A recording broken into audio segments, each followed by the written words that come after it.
And also finally, in the previous week, we discussed about the aggregate demand, still under macroeconomics, where we believed that according to Keynesian type of argument, we are having usually unemployment. Our resources are not fully employed. Therefore, there's a difference between potential and actual. Right? Always potential will be higher than the actual. So we are having unemployment. If we want to get our economy from actual to the potential, or from unemployment to the full employment, we can use something called aggregate demand. And in aggregate demand, that is the total demand of an economy. So according to Keynesian argument, it was the aggregate demand determine the national output. Right. So when we are having a recession, there is a lack of aggregate demand. So then what we need to do, we need to increase the demand. And so when we are going to increase the demand, there are certain ways, like we are having fiscal and monetary policies. So if we are taking the fiscal policies, government may increase its expenditure. Right? Maybe giving like 5,000 rupees for everyone. You may remember during the pandemic period, why government wanted to give 5,000 rupees to everyone. Of course, that is on one way, that is to help the poor people. On the other hand, thereby to increase the aggregate demand.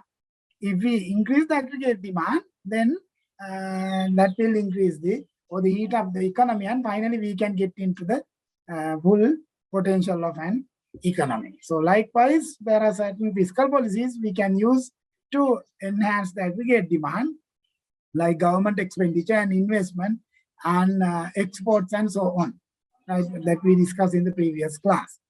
And also we can have the monetary policies, like putting the interest rate down, thereby enhancing the investment. Right. So that is also tried with the pandemic duration. When we were having the pandemic situation, what we tried to reduce the interest rates, thereby to enhance or increase the investment demand, thereby aggregate demand. But anyway, we know that whatever the reason, when we increase the aggregate demand, that will increase the output. So there also we discussed about the income multiplier, which said that the macroeconomic effect. Right? It is not only increasing aggregate demand or decreasing interest rate may increase aggregate demand. Not only that, then there will be certain chain of actions and reactions based on the circular flow. Finally, we are getting into the economic boom, or increasing economic output, such that we get into the potential output level. In fact, that is what we discuss, right? So when we discuss about that, you may feel that in the current economic scenario, what we need to do, right? So printing money or increasing the money supply in economic terms.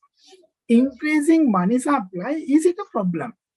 If we get into the discussion of the aggregate demand, it is okay, because if the problem is with the aggregate demand, then why not we print money and distribute among the people? Right? So that's one easy thing that we can do to get recovered this economy in the current economic crisis in Sri Lankan context. So the easiest way to do, if the papers are available, what we need to do, we can print as much as money. Of course, we are not printing. We are having the money stocks in the central bank. We can put the money out. So then people will have enough money. So people will make the demand that will heat up the economy, and we will be getting into our usual development track very soon.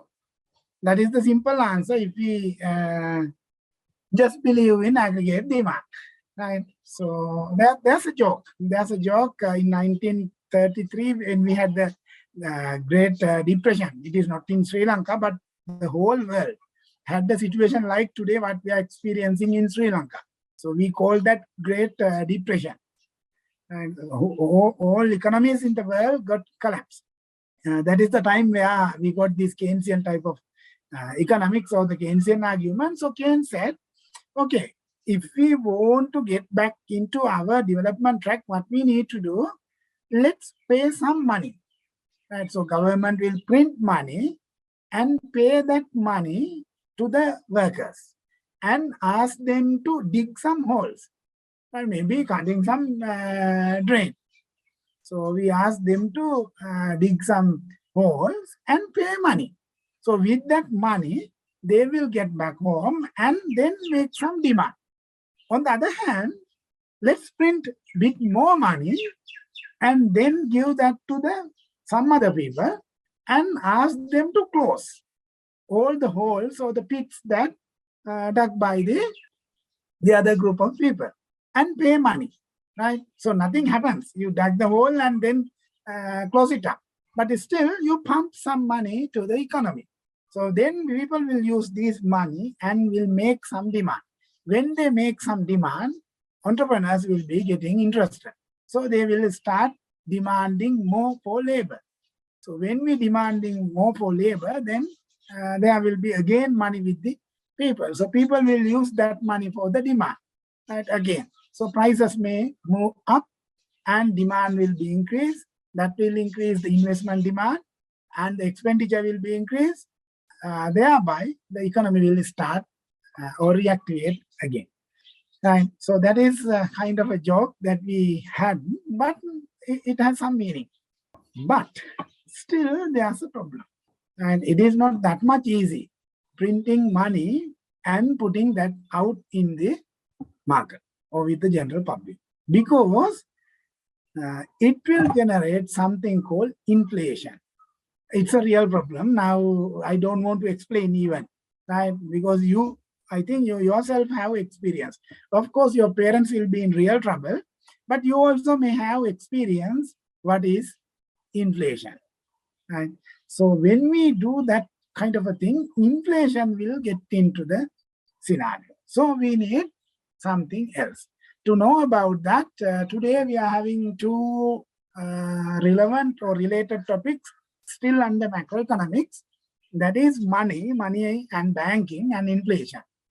As well as we will be discussing a little bit on exchange rate, another thing that is important in the Sri Lankan context. So with those two topics, I think today we will be able to finish the discussion on introductory economics. But anyway, let's move into today's discussion, which is called money and bank, and which is very much important in current scenario.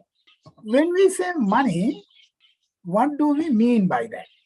Any idea when we say money? For you, probably, when we say money, it is coins and notes.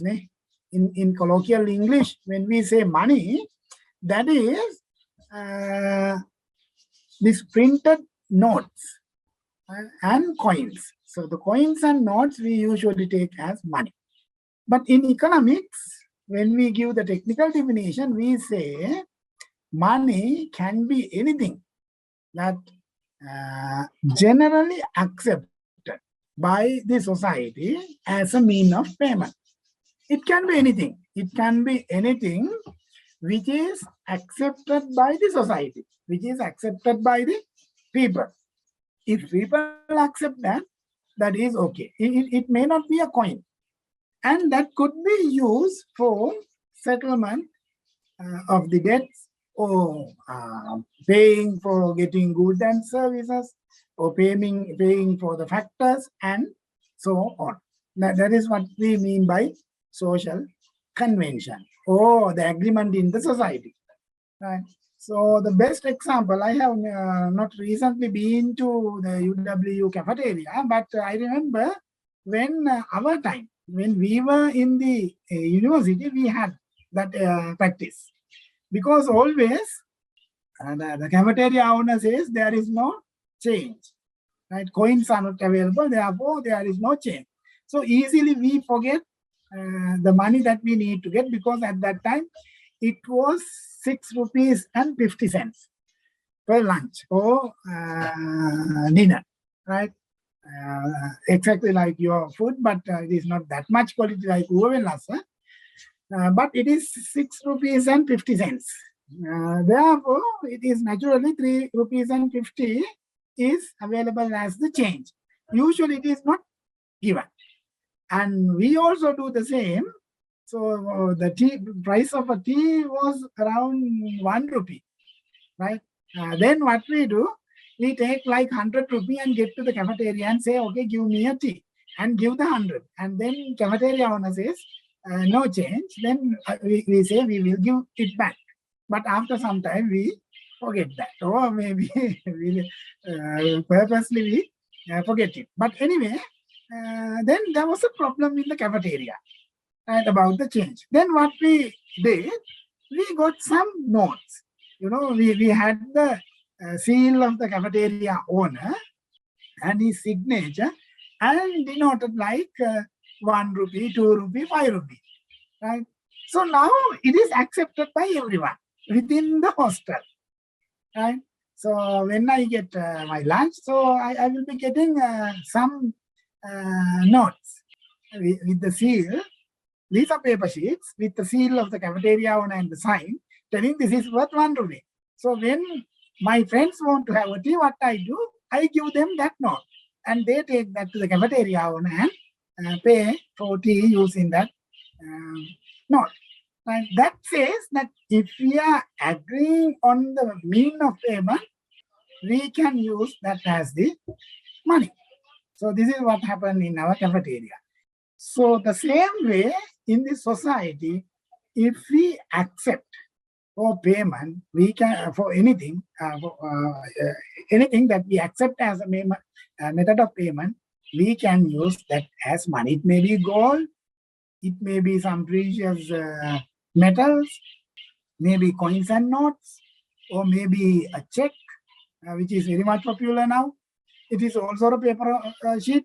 So just there are signatures. That's all. Right? So therefore, we say any generally accepted means of payment for delivery of goods and services or settlement of debt is called money. Then there were certain actions. We expected something to happen with the money. Right? Because money started in the ancient time because of these reasons. The first one is the medium of exchange. In fact, in our history, we had no money. In ancient time, we had no money when we were keeping animals and did the farming. So then what we did, we had something called barter, barter economy, where we exchange goods and services. For example, if I want to get a knife, what I do, I will take some kilos of paddy and get to the blacksmith, and then I will give that rice to him and ask for a knife. So I will be taking that knife. Right? Then I get home, and if I need any service from someone, like let's say a farmer or a laborer, what I do, I will pay that laborer with rice or vegetable or something. So that is called barter economy. Always we had the exchange of goods and services. So there were several problems of this. I'm not going to go into the details of them, but simply like using, let's say I wanted to buy an elephant. I'm having only rice or paddy. Then what I can do? I may have to take whole lot of paddy to the owner of the elephant and give that to get the elephant. If it is inexpensive, like today. So which is not that much practical. Think about getting an aeroplane. If you want to get an aeroplane, how many rice sacks you need to take to that aeroplane owner? So likewise, when it involved with high values or big quantities of the good, it was very difficult. And also when it was a small amount, then there are certain cases that you could not pay. Like, let's take the problem other way around with this elephant. So I'm having an elephant and I need some rice. Then what I can do? Can I cut some half of the elephant and give and get that rice? It was very difficult. And also carrying it. When I'm having animals as my wealth, when I'm moving from one place to the other, I wanted to have, taken all these animals with me from one place to the other. So that also was not that much easy. So therefore, this medium of exchange was difficult in the barter economy when we had goods and services exchange. So therefore, we wanted something as the money. So that function still exists. This is why when you want to buy some rice from our cafeteria, what you do, you take some money in your pocket and pay that to the cafeteria owner. Cafeteria owner is willing to take that because he knows there's a guarantee from the government. Government is telling that this note is worth 100 rupees or 1000 rupees.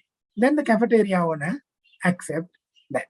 So as a medium of exchange, we are using money, even present day. And the second function of the money is acting as a unit of account. So when you want to sell something, you can have the price tag. So then you use the monetary terms to say the price tag, like this computer, maybe 200,000. So it is the measurement unit. And 1 day of laborer is 1,500 rupees. So that is the value of 1 day of laborer, which is denoted by the monetary unit. So likewise, for any kind of a good and service, we can use the money as a unit of account. The third one is the store of value. If I want to store my wealth, what I can do, easily I can put that money in a bank by the amount of money. If I had an elephant, what I have to do, to store my wealth, I will have to store that elephant somewhere, which is not practical. Right? But monetary units, we can save very easily. So it is not by number of elephants, but I will save by thousands or millions or billions. So therefore, money function as a unit which can be used to store the value or the wealth.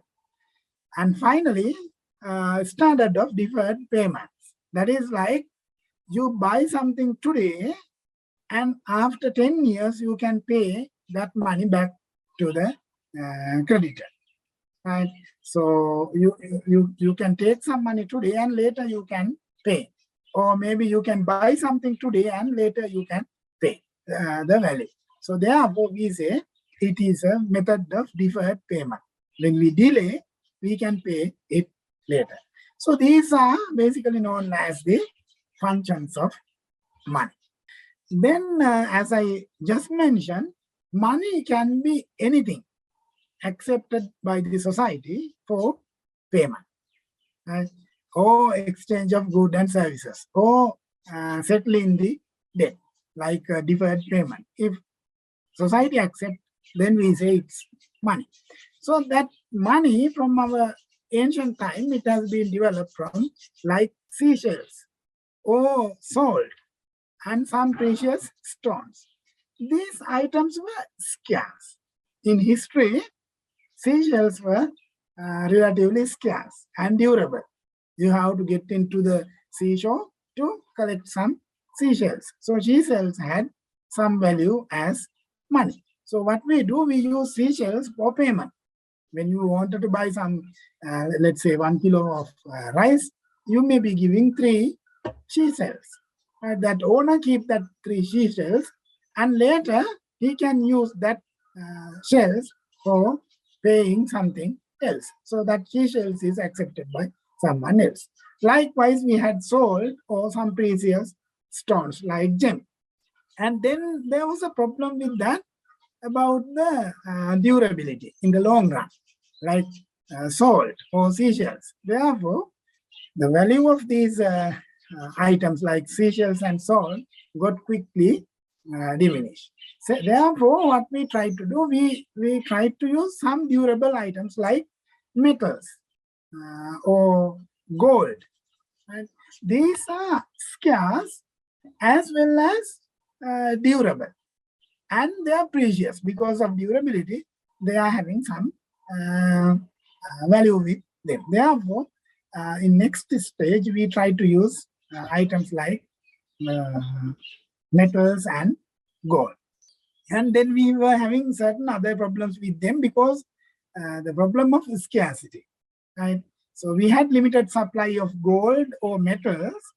Then there were problems in exchanging goods and services because we had no enough money. So because of that, what we did, we invented this token money. What we are using today, it is called token money. Oh, it's a legal tender. Legal tender means government will sign.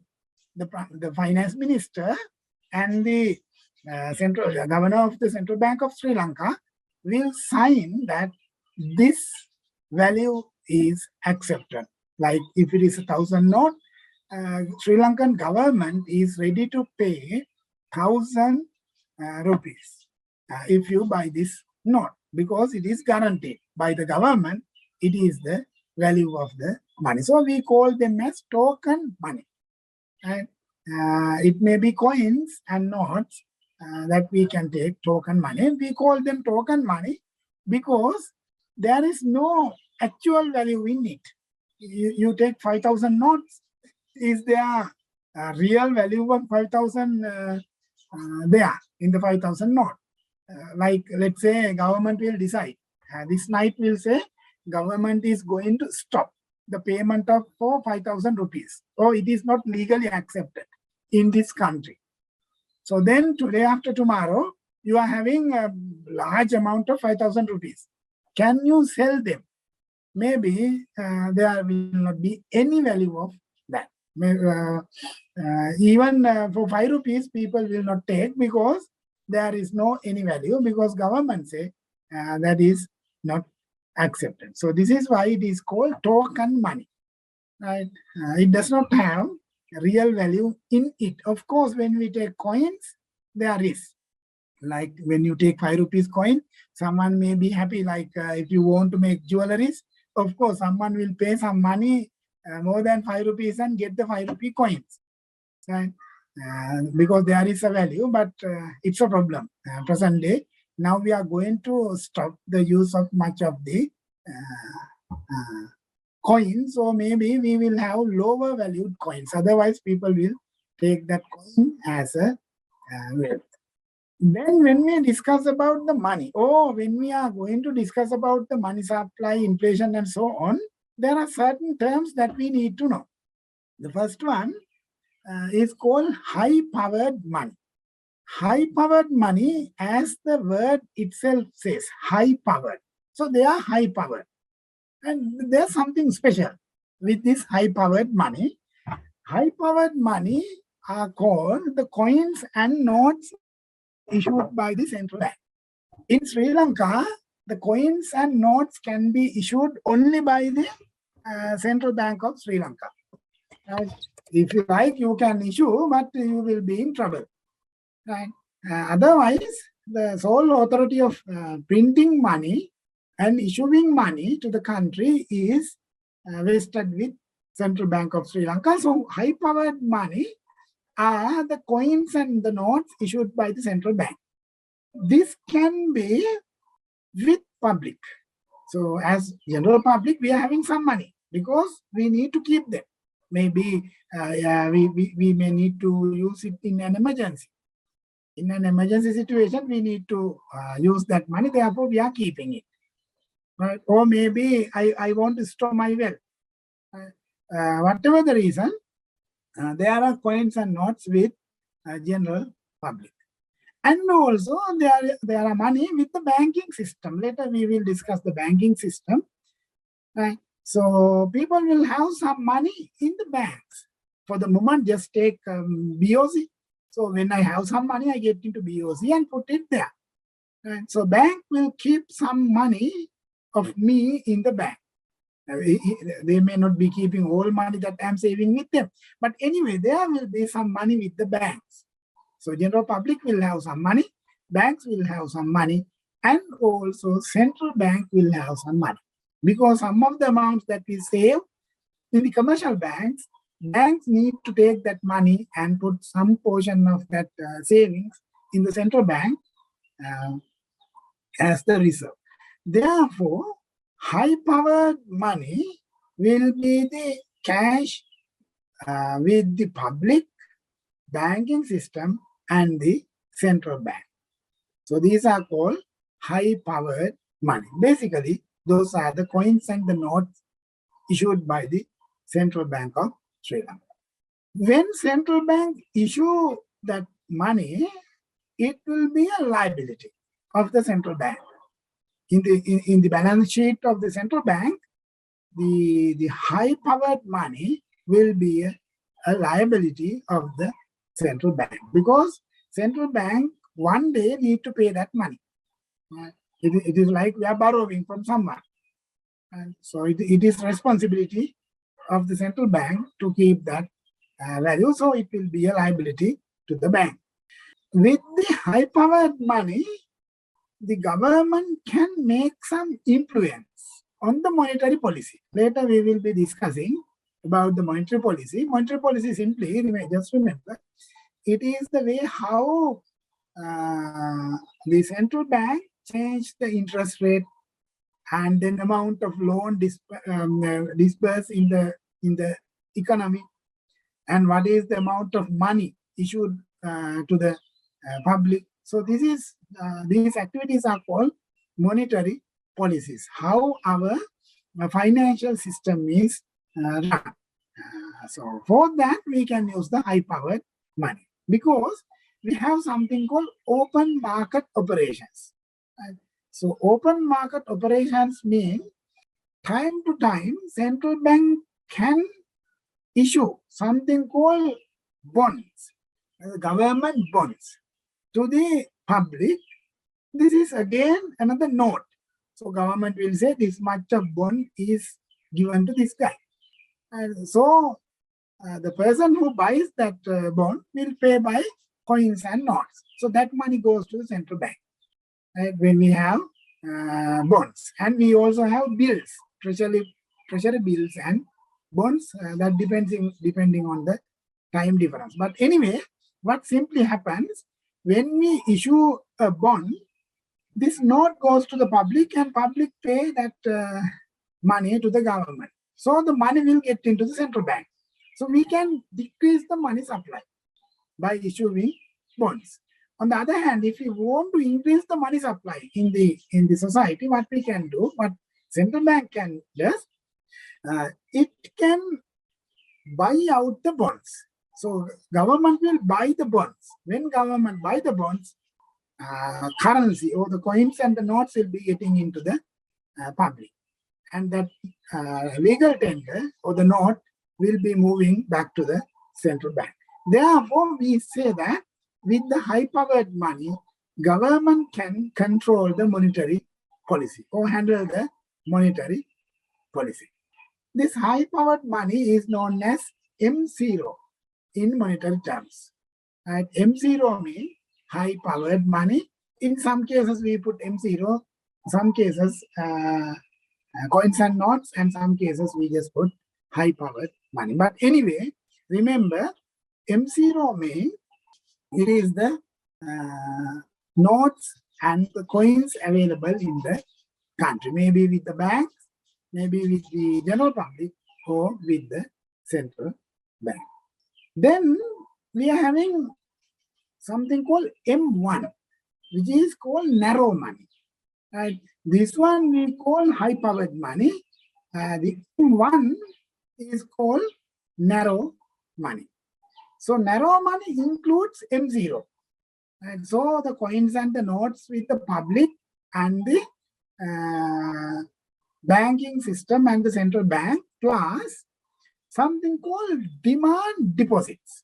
Demand deposits mean it is the savings. Probably you have saving account in a bank. This saving is known as demand deposits. So demand deposits plus coins and notes are called narrow money. Of course, when we handle our monetary policy, we are worrying much about the narrow money, because the liquidity of narrow money is very much high. If you are having coins and notes, liquidity is 100%. Anytime you can use that money to buy something. When you have demand deposits, we call that demand deposits. It is because you can withdraw that at any time. In fact, now with the technology, you don't want to get into a bank. What you can use, you just use the mobile phone or the computer and just log into your bank and take that money at any time without any cost. Right? So therefore, the demand deposits also having high liquidity rate. So therefore, M1 is with the high liquidity. So the coins and notes with the public and the demand deposits of the public in the commercial banks are called narrow money or M1. Then we have M2, which is not that much popular, but it is also important because M2, it includes M1, which is the coins and notes and the demand deposits, plus the call deposits or time saving accounts, what we simply call fixed account. Right? So the M1 plus fixed accounts are called M2. So the money supply of M2 is the M1 plus the fixed deposit. Of course, fixed deposits, it is also having higher rate of liquidity. But the problem, we cannot convert them easily.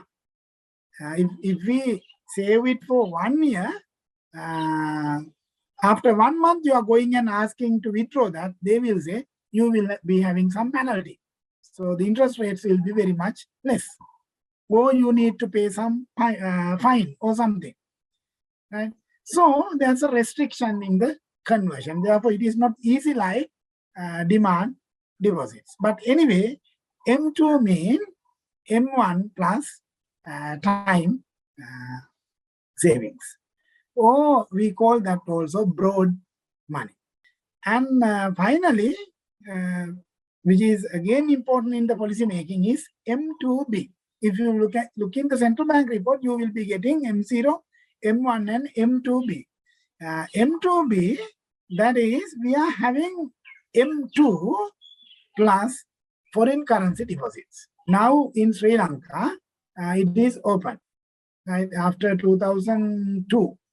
Until that, we had no opportunity for foreign currency deposit. We call NRFC. And we cannot save our wealth by foreign currencies. But now it is allowed in Sri Lanka. Therefore, M2 or the broad money plus foreign currency deposits are called the M2B or consolidated broad money. So these terms you will see in the central bank report. M0, this is the supply of M0, or this is M1, or this is M2B. Likewise, there will be certain categories. So if you remember these categories, when you read the central bank report, you can understand what does it mean. But anyway, all these are important in policy making. Simply what I wanted to say, money is kind of a thing that we accept, that everyone accepts. Like my cafeteria example again. And so if anything accepted by the society is called money. So money is having different actions or the functions. Like we can use it for exchange for goods and services. You can pay with money and buy goods and services.